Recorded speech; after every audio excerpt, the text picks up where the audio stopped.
મોદી સાહેબનું હેલિકોપ્ટર પડ્યું રહે એ જગ્યાએ તો આપણું બાઇક પડ્યું રહેશે. કમીઓ હશે પણ એ કમીઓને ને ભૂલને થોડું બાજુમાં મૂકી અને સપોર્ટ કરજો. તો શુભ સવાર, ગુડ મોર્નિંગ મિત્રો. સવારના 7 વાગી ગયા અને આપણે જાગી ગયા અને મારી સવાર થાય છે ગરમ પાણી પીવાથી અને અંદર થોડું લીંબુ નાખી દેવાનું અને પછી ગરમ પાણી પીવાનું. એટલે શું આ પેટની થોડી ચરબી ઘટી જાય એટલા માટે. આ જો હજી ઊંઘ્યા હે, મને કે પાછા તમે પપ્પા હુઈ જો ભેગા. જાગેલા એ હવે બહુ ઊંઘ આવે હે. જોતો રાતે ગરબા રમવા જોતો એટલે ઊંઘ આવે હે. હું જોતો રાતે ગરબા જોવા દીજી બાઇક લઈને. તન ના લઈ જવાનો હોય હવે લઈ જશે રાજ.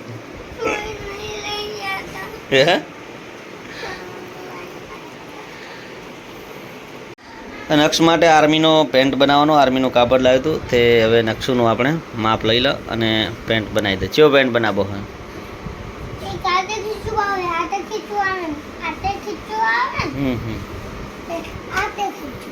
ગ્રીપ વાળો, ગ્રીપ વગરનો? ચલો બનાવી દો. તો વાગી ગયા હોજના 6 અને આપણે અત્યારે હેડવા માટે આવ્યા હતા મલુપુર અને બાજુમાં હેલીપેડ છે એની સામે કોરેટ બની છે પેલી એ જગ્યાએ હેડવા આવ્યા હતા આપણે ચાલવા માટે. આ 350 મીટરનું ગ્રાઉન્ડ છે અને આપણો આ 6થો રાઉન્ડ મારવાનું ચાલુ છે.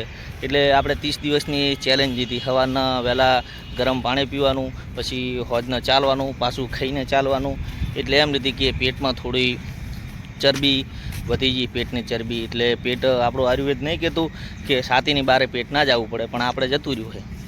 એટલે હવે એને મેન્ટેન કરવું પડશે. આપણે તે 30 દિવસની ચેલેન્જની અંદર આપણે ડેલી ચાલવાનું, ગરમ પાણી પીવાનું ને આવું બધું કરવાનું. તો જોઈએ કેટલો ફેર પડે છે. પછી આગળ જો કદાચ એને ફેર પડી જાય તો આ ચાલુ રાખશું, અને નહીં પણ તો પછી આપણે નવીસર બીજો ટ્રાય મારશું, કાંઈક બીજી રીતના એક્સરસાઇઝ થોડી વધારી દઈશું. અને આપણે હવે ચાલવાનું ચાલુ છે. અમે મસ્ત કોરેટ છે, પેલો થરાદ જિલ્લો બન્યો ને, વાવ થરાદ જિલ્લો, એટલે એ જગ્યાએ કલેક્ટર કચેરી રાખવાની છે. આપણે બધું જોવાનું. આપણું બાઇક પેલી જગ્યાએ પડ્યું છે. મોદી સાહેબનું હેલિકોપ્ટર ઊભું રહે ને એ જગ્યાએ હેલિપેડમાં જ આપણું બાઇક પડ્યું છે. જો આ હોજનો નજારો કેટલો મસ્ત લાગે છે. આમ પહાડી વિસ્તારમાં જતા રહ્યા હોય એવું લાગે આપણને. અહીંયા કને આ હેલિપેડ છે, અહીંયા કને આપણું બાઇક પડ્યું રહે. અને આ ગ્રાઉન્ડની અંદર પોલીસની રનિંગ કરતા હતા ને એ વખતે આ ગ્રાઉન્ડમાં દોડવા આવતા. આ ગ્રાઉન્ડમાં 5 કિલોમીટર લગભગ જેટલી વખત પૂરું કર્યું એનું કોઈ સીમા જ નહીં. એટલી વખત 5 કિલોમીટર પૂરું કર્યું. અને હોમે દેખાય ને એ વાવથરાજની કોરેટ છે અને એ જગ્યાએ અત્યારે હાલ કલેક્ટર કચેરી એ જગ્યાએ રાખવાની છે. પછી સામે છે એ ITI છે, અહીંયા કને લગભગ DDO ઓફિસ કહો તો SP ઓફિસ એ જગ્યાએ આવશે. બહુ મસ્ત જગ્યા છે, મજા આવે એવી. આ જગ્યાએ ક્રિકેટર રમતા હોય છોકરા. અહીં કને 5 હેલિપેડ છે. એક હેલિપેડ આ જગ્યાએ અને 4 હેલિપેડ પેલી ITI ને પાછળ આવડું ગ્રાઉન્ડ છે બીજું, એ જગ્યાએ સરકારી જગ્યામાં બનાવેલા છે. જો આ થરાદ ડીસા હાઈવે છે, આર્યા કોરેટની હોમે જ એકદમ એક્ઝેક્ટ ગ્રાઉન્ડ છે. પહેલાં અમે કને દરવાજો હતો પણ અત્યારે કશું એવું નથી. આ સામે કોરેટવાળો વિસ્તાર કોરેટ છે અને આ ગ્રાઉન્ડ છે. પહેલાં આ જગ્યાનો કોઈ ભાવ નહોતો પૂછતો એટલો બધો. અત્યારે આ કોરેટ બનીને આ હેલિપેડ બન્યા અને થોડો વિકાસ થઈ ગયો ને બધું, બાજુમાં ITI આવી જઈને એટલે આ જગ્યાનો કરોડો રૂપિયાની અંદર ભાવ જતો રહ્યો. અત્યારે આ જગ્યાએ પ્લોટિંગ લેવા જાવ ને, પ્લોટિંગ તો એક ફૂટના અત્યારે 3-4 હજાર રૂપિયા એક ફૂટના છે.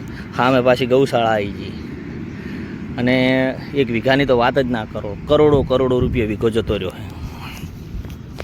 અત્યારે થોડું મેદાન હાલ એટલું બધું છોકરા પ્રેક્ટિસ કરવા નહીં આવતા, ખાલી ગાડીઓ શીખવાવાળા આવે હોય કે ડ્રાઇવિંગ, એ લોકો મેદાનની અંદર એટલી બધી સાફ સફાઈ નથી કરી. પણ હવે થોડા સમયમાં આજે જેવા નવરાત્રા પૂરા થયા ને એટલે હવે બધા રનિંગ કરવાવાળા ચાલુ થશે, એટલે બધા આવશે. અત્યારે આ સાફ સફાઈ આ બધું ગ્રાઉન્ડ કરી નાખશે ક્લિયર.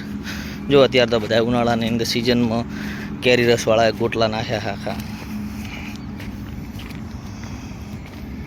તમારી જોડે પણ જો કોઈ દવા બીજી હોય કે આ એક્સરસાઇઝ છે કે કોઈ દેશી દવા હોય, આપણે દેશી દવા અંગ્રેજી દવા નહીં કે આનાથી પેટ ઓછું થઈ જાય તો એ પણ તમે જણાવજો કોમેન્ટમાં, તો આપણે એ દવાનો ટ્રાય મારીશું, કારણ કે પછી બેઠાડું જીવન થઈ ગયું ને એટલે આ આખો દિવસ બેહવાનું થાય. આપણે ખાવા ખાઈને ડાયરેક્ટ કામ ધંધેથી ખાવા ખાઈને અને દિવસમાં ઓછું ચાલવાનું થાય, અને આ સાધન થઈ જાય, બાઇક બીજા થઈ જાય એટલે ચાલવાનું તો થાય જ નહીં.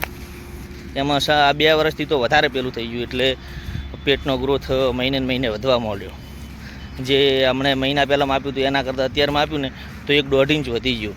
એટલે સમથિંગ પેટ એટલું બધું નહીં, પણ કહેવાનો છે એમ કે આપણે થોડું એક્સરસાઇઝ બીજી કરીને શરીર ફિટનેસવાળું રાખવું જરૂરી છે.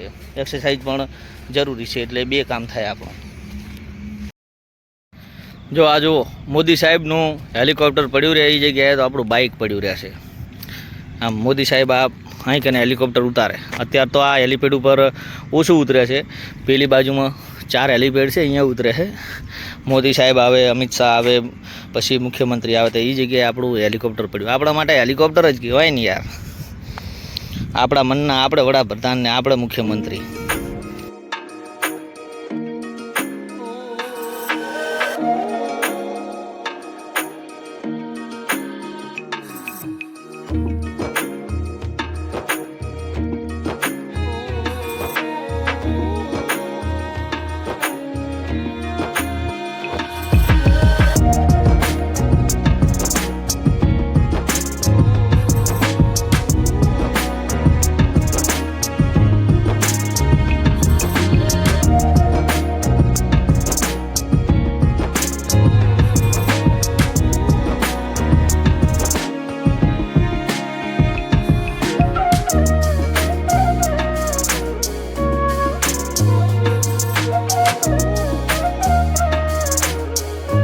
તો બાય બાય. હવે મળીશું આપણે નેક્સ્ટ વિડીયોની અંદર. ત્યાં સુધી અમારા બીજા વિડીયો જોતા રહો. અને મિત્રો, આપણે ડેલી વ્લોગ ચાલુ કર્યો છે, થોડું કન્ટિન્યુ કરતા જઈએ છીએ. સારો લાગતો હોય તો ચેનલને સબસ્ક્રાઈબ કરજો અને આગળ શેર કરજો, કારણ કે ડેલી વ્લોગ બનાવતા નહીં. આપણે મંદિરના છે, કોઈ બીજો રૂટિન વ્લોગ તો બનાવ્યો જ નહીં. મંદિરના વ્લોગ ને એવું બધું બનાવતા હતા, થોડી રેસીપીને એવું. પણ હવે ડેલી વ્લોગ બનાવવાનો સ્ટાર્ટ કર્યો. થોડી ભૂલ હશે, મને ખબર છે, થોડી કમીઓ હશે, પણ એ કમીઓને ને ભૂલને થોડું બાજુમાં મૂકી અને સપોર્ટ કરજો.